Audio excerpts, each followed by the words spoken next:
Hello and welcome to Skipton Baptist Church Online.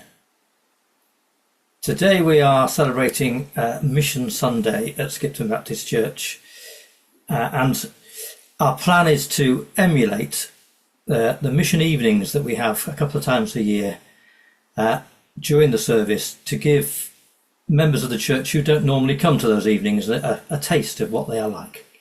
So you are most welcome. You're going to see several contributors over the course of this service, and I hope that you will find it both inspiring and interesting. In the passage in the beginning of Acts, in chapter 1, Jesus tells his disciples to go to Jerusalem, to Judea, to Samaria, and to the ends of the earth to share the gospel.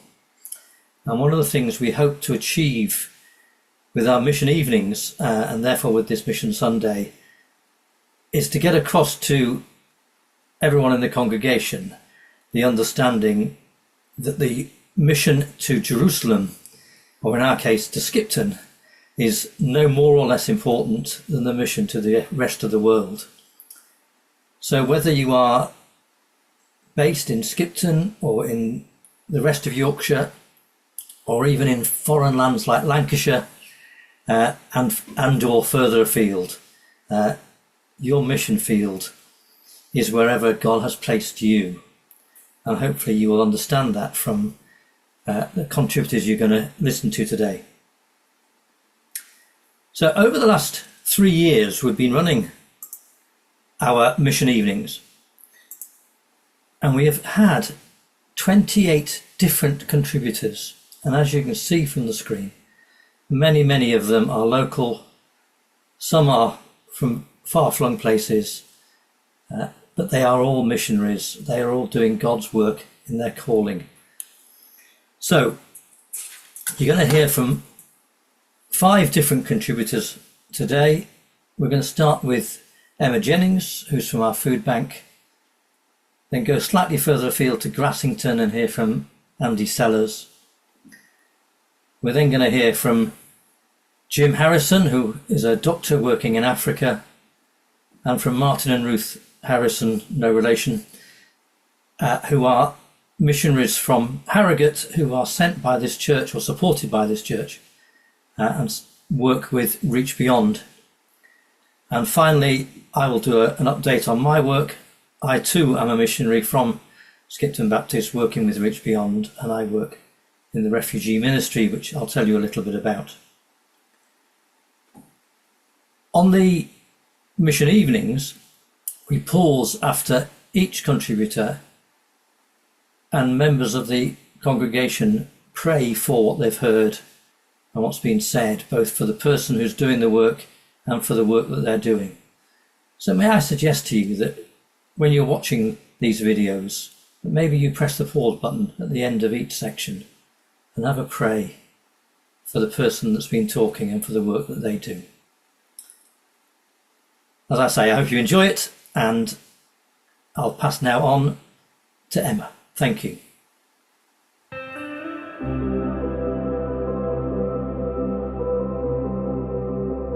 Hello, I'm Emma Jennings. I'm the manager of Skipton Food Bank that's run by Skipton Baptist Church, and I wanted to just talk today about the food bank being a mission place to those we help and also those who help us help.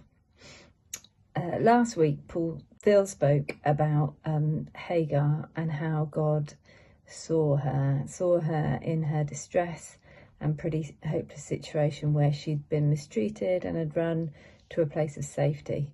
God saw her, found her, spoke to her, knew who she was. It slightly reminded me of how we want the food bank to be. We hope that the people using our food bank feel listened to, known and seen. We don't manage it as perfectly as God, but we do try. And a few weeks ago, a young lady came in who said as she left, she was so pleased that she'd been, not just because she'd been able to pick up some food from us, but because of the chat, which had ranged from chat about food, benefits, money, but also onto things that she'd done in her life, courses that she'd been on, and potential for new careers. I think she felt seen in some way, which is a good thing. And it was really because one of our volunteers took the time to listen and talk to her as she was collecting her food. We don't always talk about God a lot to people in the food bank, although occasionally we do. But we do fairly frequently explain that we pray, and particularly Kath, one of our volunteers, is so good at getting things out of people to pray about as a team at the end of the session. We hope to introduce people to other things our church offers where they meet Christians, to come back to the Renew Cafe that runs alongside the food bank, or to get debt help from Ruth through CAP, or go to Job Club or a budgeting course.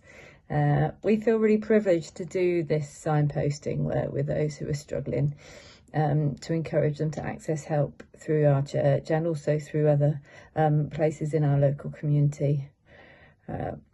We have some people in our church community whose first contact was the food bank. The first reason they came to church was to get a food parcel. The process of people coming to the church from the food bank reminds me of a verse that was given to us when we were considering buying the house many years ago, from Ephesians chapter 4. The verse says, "From him the whole body, joined and held together by every supporting ligament, grows and builds itself up in love as each part does its work." We each do different work. We might make coffee, pack food, give advice, be friendly at Renew to people, give money to help all this to keep going, help with the CAP Debt Centre or Job Club or budgeting courses, help at Alpha, or simply just say hello to new faces who turn up at church. I love that I can trust others in our church community to do their part in love, even if they do it differently to me. It has worked. Some people have seen and experienced the love that binds us together and joined us. It might be slow with ups and downs, but it does happen. And it doesn't happen just because us at the food bank do stuff. It really involves the whole church welcoming people into our community. So yeah, we just would love to pray for more of that. The other thing I wanted to talk about was people who help us help others at the food bank, and the mission opportunities we have there. We have an advisor from Citizens Advice in both our weekly sessions at the house. They get to know our team really well. We have people in our volunteer teams at the house and at St Andrews, where our donations come in and parcels are packed, who definitely would not call themselves Christians. All our volunteers at the house join us for prayer before and after the session, whether they have a faith or not. The two different advisors we've had from Citizens Advice have both noticeably softened to our prayer times, which they overhear and sometimes get involved in. These people, volunteers and staff, are essential to the day-to-day functioning of the food bank. They're almost accidentally part of a praying community, even if they're just watching. It would be great to pray that God's love impacts them personally. Another set of people who help us help are support workers, who regularly refer people to the food bank and fairly frequently come in to collect food parcels from us. We gradually get to know them. Ruth, in her CAP appointments, regularly prays for clients with support workers present. We invited support workers and referrers into the house for a lunch a while ago, which was a great opportunity for them to meet the whole church team and find out about other things the church does. We're excited to see the effect this has on their lives. The last category of people who help us help are our donors. Our food bank could not continue without our donors giving food and money. Many of them are Christians, many from other local churches in Skipton, South Craven and the Dales. But particularly at Christmas, we notice how many local businesses and people give to us. The fact that the church is the organisation running the food bank, I think, speaks to people. I think that also is a potential place for mission. So that was what I was going to say. I have produced a Christmas thank you letter, which I'll get Sarah to send out to you with stats and a bit more information on it. Thanks for listening, and yeah, do please keep praying for our food bank as a place of mission to those that we help and to those who help us help.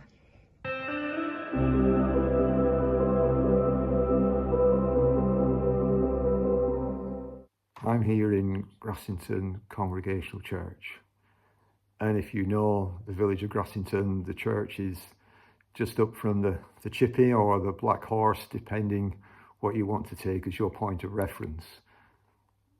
I'm here because I'm a good friend of the church.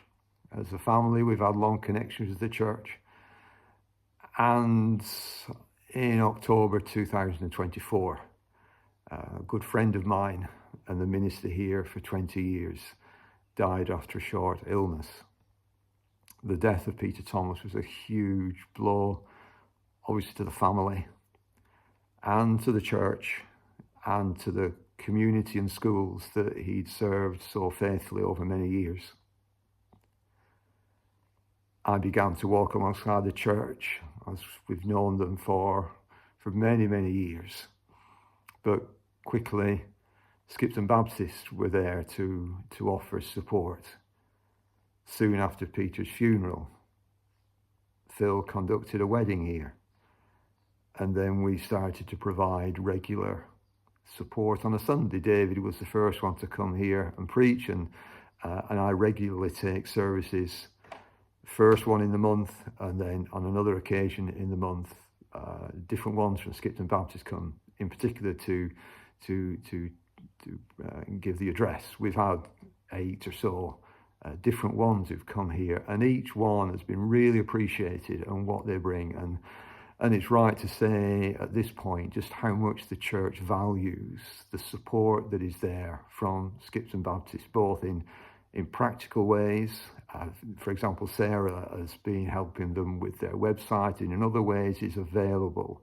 And the practical help, and also that ministry help. My role, as well as involved on Sundays, also I have a pastoral input. I attend quite a lot of the Deacon's meetings. I will help them with their preaching and teaching themes. So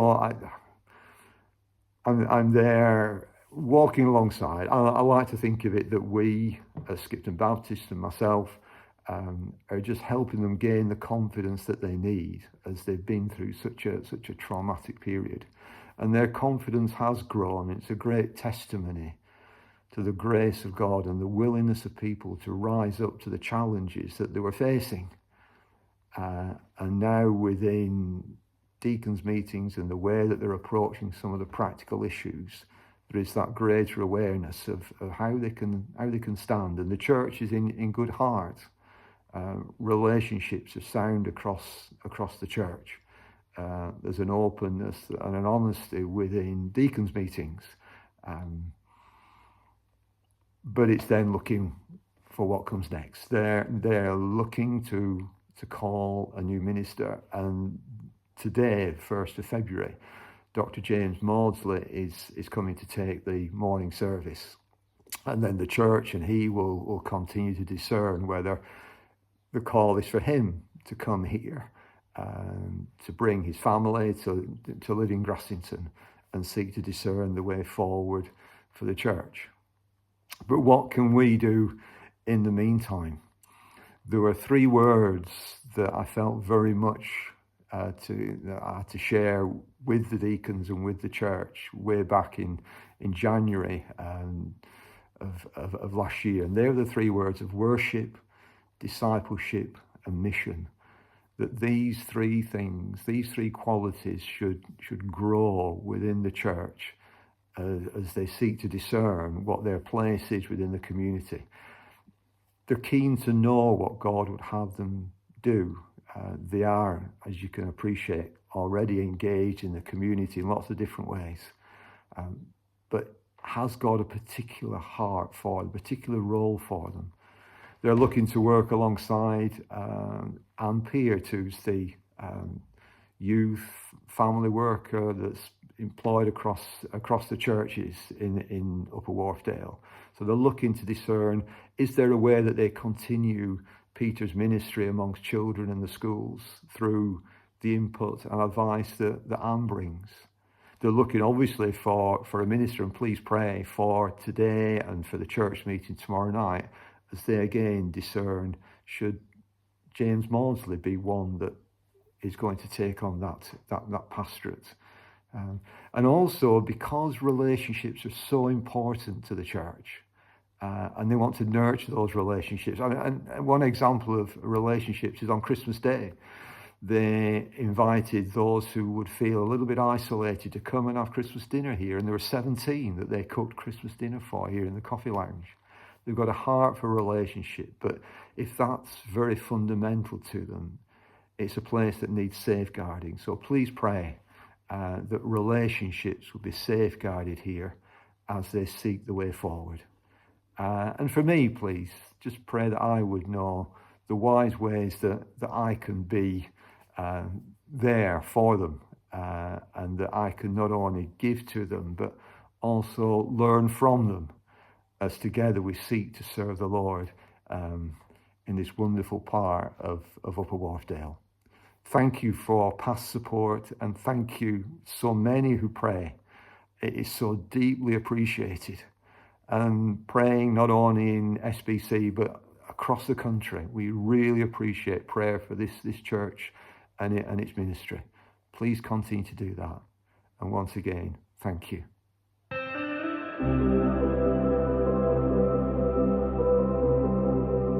Hello, my name's Jim Harrison and my wife is Gail Harrison, and we'd like to tell you a little bit about our involvement with a Christian mission called Cure International.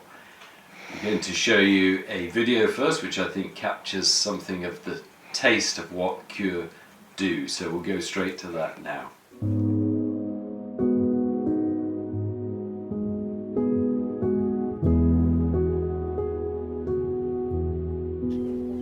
Kasi ganito yung pako, hindi ako nakakalakad.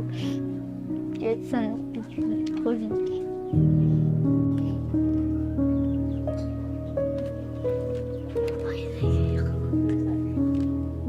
Hindi ko kasi alam.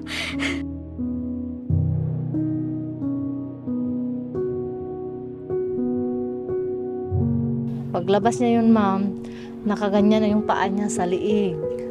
Yun, kung ginbaba namin, tapos magganyan naman, pabalik-balik yun. Hanggang nag 1 year siguro yun, nagbaba na. Yun, sabi namin, sana pa-opera namin. Pero sabi man nila yung doktor na si Dr. Hoyat sa bones, hindi pa pwede kasi bata pa. Yun, naghintay kami ng mag-leg niya o 16 o 20, ganun daw pwede na siya operahan.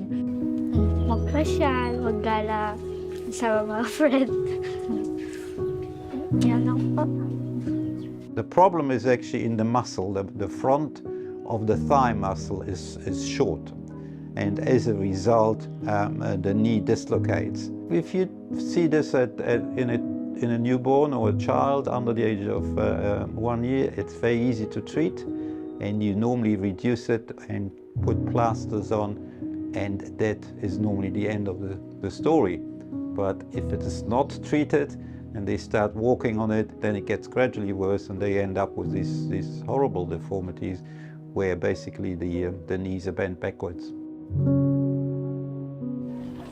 Kawawa man ako, ma'am, imbis na maglakad ako na sabi niya, ikaw man kasi ganito ang ginawa mo sa akin, sabi niya. Sabi ko, hindi yun sa akin anak, sa Panginoon sa iyo, sabi ko. Sa ng Panginoon ay nabinigyan kami ng ganyan na anak. Wala na kami magawa, kay ganun talaga. Sa ang Ginoo naman sa amin. Pagod, masakit daw kung matagal mag-upo.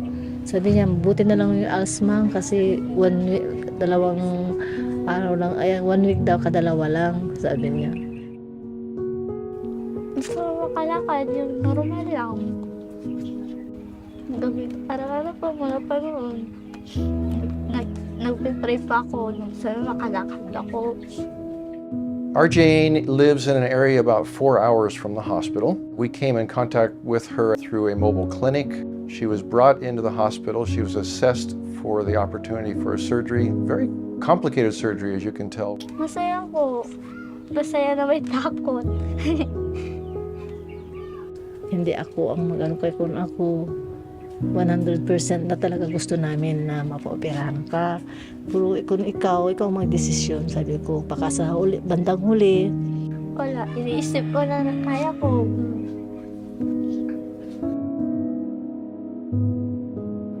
So when Ara Jane first came here to the hospital, I remember visiting her first thing in the morning before she was wheeled inside the OR. She was like very quiet. She was feeling all these kind of emotions, like fear, most especially that she won't be able to wake up anymore after surgery.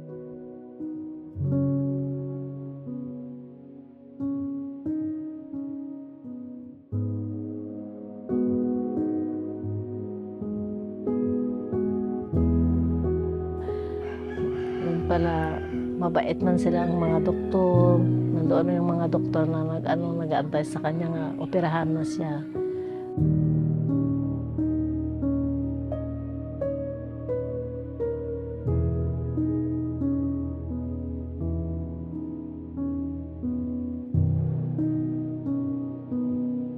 Through the process of the physical therapy, it was really painful.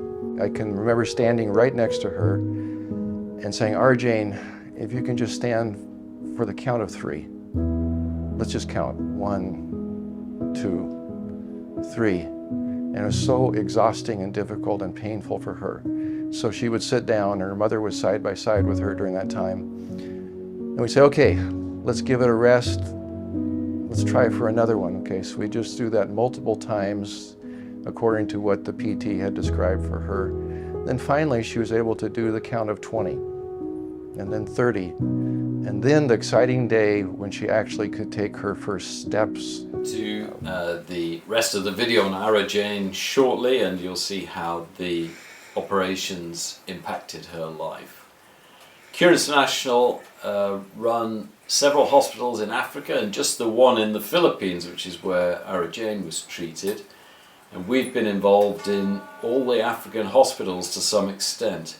In Malawi, I had the privilege of being the founding medical director and one of the key setup team for the very start of the hospital, which was back in 2001.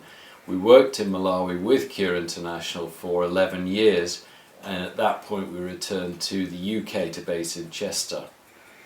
More recently we've taken up with the Zimbabwe hospital, and in December last year, 2025, Gail and I were visiting the Zimbabwe hospital with a view to taking up more service in a voluntary capacity with them in the years to come.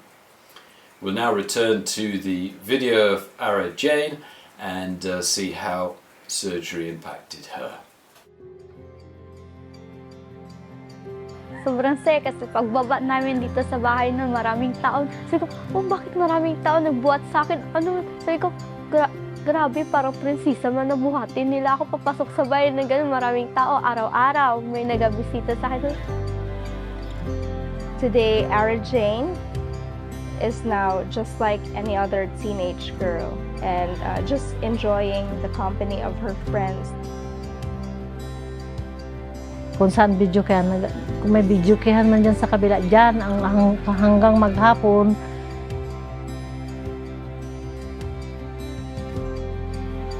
Yung parang magwalis ka, matrabaho ka, maglakad, makakuha na ako kahit mataas na nun, maabot ko na kay noon, hindi ko talaga maabot nun kasi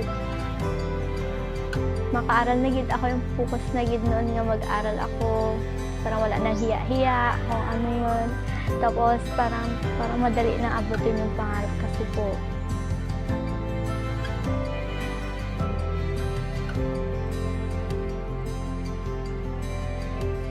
Gusto ko siya makatapos ng eskwela para kung makahanap din ng trabaho, hindi man natin alam ang buhay, tumatanda naman ako, baka para may kinabukasan man siya, kung maka-eskwela siya, makatrabaho. Huwag po sila mawala ng pag-asa, kagaya ko. May isang tao din po na tumulong po sa kanila, bigay ng guide ng Panginoon para sa kanila tumulong para maging ganito din sila. Tsaka huwag kayo mawala ng pag-asa. Makamit nyo din po yung nakamit ko din ngayon.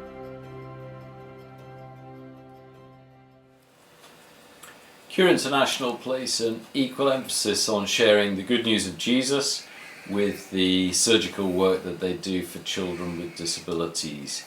And it's very exciting that Cure is able to work in a variety of countries, including some that are Islamic. They're also planning to open a new hospital in the near future, right in the middle of Africa. I would be really pleased if anybody wants to come and talk to me further about the work of Cure or about Gail and my involvement with them. Thank you.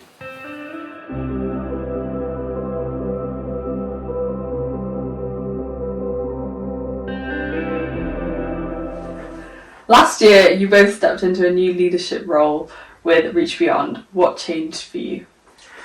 Yes, Mum and I stepped into this role last year. We're now called Regional Directors. And what that means is that we're leading a team of mission workers serving right across Europe and Eurasia. So it's been quite a big shift for us. And we're now moving from leading specific ministries towards leading people in a whole region who are doing a whole different variety of projects. Wow, that sounds quite broad. How could you explain the role in simple terms? Well, really, at the heart of our role, it's all about working with people, partners and projects, and they're scattered right across the Eurasia part of the world, really. And where exactly are you working now? Well, we've got people, partners and projects that are scattered right across Europe and Eurasia. Now, Europe, everyone's familiar with, I'm sure, but when we say Eurasia, what do we mean? And in a nutshell, it's really Central Asia, it's Russia, and it's other areas of the former Soviet Union. Nice. You mentioned that your role is all about people, partners and projects. Let's start with people. What does that involve? Well, that's right. Our number one priority is caring for our people, caring for the ones that we're leading. And our team is spread across lots of different countries and cultures, so the pastoral care then is really important. We walk alongside our missionaries, spending time to listen to them, encourage them, and support them spiritually, emotionally and practically. And we're also helping them to grow as leaders, creating a healthy team environment for them and ensuring that everyone feels included in what's going on. So it's not just management, it's relational.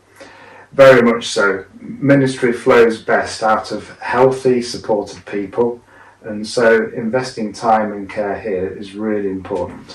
That's really good. What about partners then? Reach Beyond doesn't work in isolation. Right across Europe and Eurasia, we're partnering with local Christian organisations and churches and national believers. Part of our role is building and nurturing those relationships, and that involves listening well, understanding the local needs and ensuring that we're coming alongside rather than imposing outside ideas. And why is that so important? Well, as you might imagine, the local believers, local communities, they know much better what's going on and how to do things than we do. And so we want to just work to encourage, equip and empower them to reach their own people for Christ. And as we do that, we sometimes contribute some resources, some experience, maybe some global perspective where that's helpful. And what about the projects that you work on? Well, we're helping to lead our team in discovering and implementing and reviewing ministry projects. And some of those projects include working in social media, in television, in healthcare and in community development. So we work with our teams to help them set the vision and the strategy. We might provide some oversight, help steward the finances wisely, and support sometimes with the fundraising towards these activities. And do you also act as a link to wider organisations? Yes, we do. So we're often the interface between our ministry teams on the ground and the Reach Beyond offices around the world, and especially the ones in the USA and the UK. And we interact with other outside organisations sometimes as well. And we always try to ensure that there's good communication going on both ways. So how do you feel about this new role overall? We're really positive about it. After more than 22 years with Reach Beyond, we feel that this role fits really well with the experience and the skills that we've developed over the years. And Ruth and I work really well together. We're a good team as we work on this. We have complementary strengths, and we're just really excited to see what God's doing throughout the region. There's still a lot to learn, of course, but we'd really value your prayers as we continue to grow in this role. Thank you very much. As Martin said, our focus is on our people, partners and projects. So let me give you a couple of examples to illustrate that. John and Hannah are both doctors from here in the UK. They've now been in Central Asia with their 2 small children for the last 5 years. And they've been pioneering a palliative care project in part of the country where there's been no end-of-life care. They visit patients in their own homes, helping with pain relief, medication, but also supporting the families in caring for them.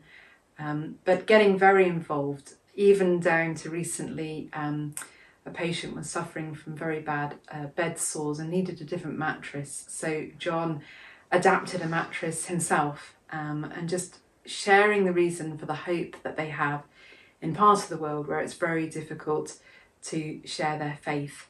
They are part of our team. We provide them with pastoral support. We fundraise for their project and give them strategic direction. When we talk about Reach Beyond, we use the tagline, the voice and hands of Jesus. And the voice part traditionally has been radio, but these days it's more online, digital radio, and then moving towards social media.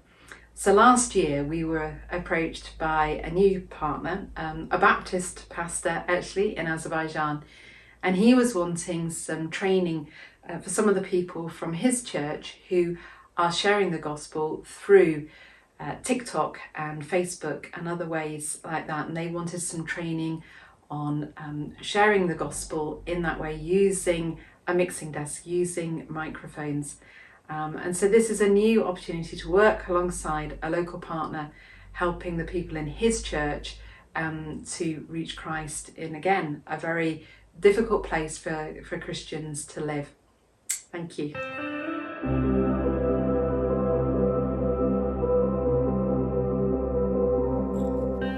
Alongside my work at Skipton Baptist Church, I'm also sent by the church as a missionary to the organisation Reach Beyond. You've just heard from Martin and Ruth Harrison, who are also with Reach Beyond. And I work in the refugee response team. I raise teams from across the UK. I train them and then I take them out to Greece to work with our partners out there to help with their mission to the refugees arriving mainly from Turkey, but from much further afield before they got to Turkey. At this very moment, one of our teams, led by a colleague of mine, Cliff, is currently on the island of Lesbos. Lesbos is only about 8 miles away from the Turkish coast and is a common place for refugees to land. And we have a partner there called All for Aid, who have a women's centre where the women and their young children can come and have showers and wash their clothes, collect some food, receive donations of clothing, and just give them a small amount of dignity whilst they're in the horrors of Greek refugee camps. This is the same trip that I led last year, where our friend Sam Rossiter-Smith came with me and a team to Lesbos. would you pray for our team that's out there? Pray for the work they're doing. Pray for the refugees they meet. They've already had some quite harrowing conversations with some of the ladies, but it's really good to share love and to share their faith with these people in their darkest hours. Throughout this year, I've got several trips lined up. I've just got back from Athens myself. I've been to a partner of ours called One Heart, who I've been honoured to be invited to join their board, and I went for a board meeting there to plan the work that they're going to be doing over the next few years. One Heart is a medical ministry to refugees, as well as a community ministry serving and helping and running a church specifically for Farsi-speaking people. That's mainly people from Iran and from Afghanistan. In April, I'm leading a team back out to Lesbos, to the Women's Centre. I'm taking a group of people from an organisation called Quest Academy, which is an online seminary for Farsi and Arabic-speaking people in Europe who have become Christians and have a call to theology or to mission. And so it's going to be a real joy to take that team out in April.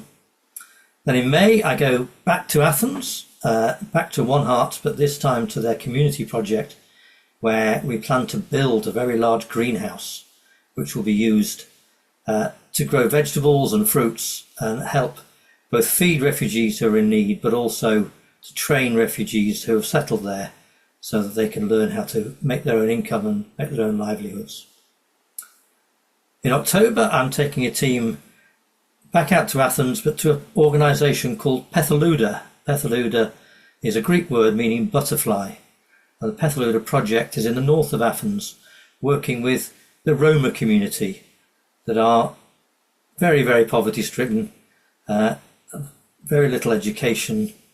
And Pethaluda helps the young children to get into Greek schools, gives them extra training and extra homework help. It also trains the mums, many of whom are young teenagers, gives them craft, gives them education in the centre itself. And in the community, we're just starting a project we call Trash to Treasure, where we've installed machinery which will grind and then melt plastic and get them to use old plastic and to make new things, make treasure things that they can either sell or make use of in their own community.